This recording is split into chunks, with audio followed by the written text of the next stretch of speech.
आता फक्त गावात ग्रामसेवक आणि कृषी सहाय्यकाला जर विचारलं तरी त्याने ही योजना करून देते.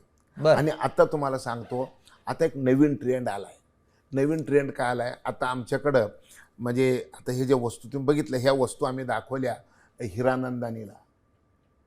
हिरानंदानी आपल्या देशातले सगळ्यात मोठे बिल्डर आहेत. त्यांना आम्ही विनंती केली की आम्हाला तुमच्यावर बोलायचं आहे, तर त्यांनी आले आमच्यावर बोलायला. त्यांना आम्ही वस्तू दाखवल्या. काय काय वस्तू हे तर दाखवल्या. आम्ही जेमिनीवरची फ्लोरिंग दाखवली. जेमिनीची फ्लोरिंग आता 5 लाख स्क्वेअर फीट नवीन लोकसभेमध्ये आणि भारत सरकारचे जेवढे मंत्रालयाचे बिल्डिंग होऊ लागलेत त्या सगळ्या मंत्रालयाच्या बिल्डिंगमध्ये खाली जी आहे ना फ्लोरिंग बांबूचं आहे. आणि तुम्हाला चमत्कार वाटेल की हे फ्लोरिंग बनवून देणारा लोकसभेला आणि देशाला कुठलं इकडचं तिकडचं नाही, आपल्या नाशिक जिल्ह्यातल्या पिंपळगाव बसवंतचा माणूस आहे. राहतो मुंबईला, फॅक्टरी त्रिपुऱ्याला आणि देशभर हे इंजिनियर्ड बांबू देतो तुम्हाला.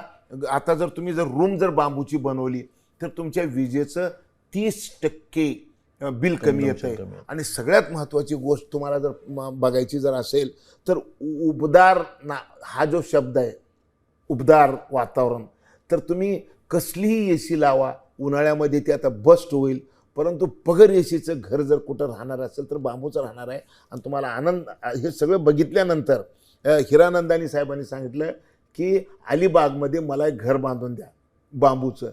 आणि दुसरं त्यांनी सांगितलं, मी अभिनंदन करतो हिरानंदानी साहेबाचं एवढ्यासाठीच की आता सगळ्या बिल्डर्स लोक जे घरं बांधतात, चौकटी, दरवाजे, फर्निचर, खुर्च्या, टेबल, फ्लोरिंग, हे सगळंचे सगळं झाड तोडून होते हो.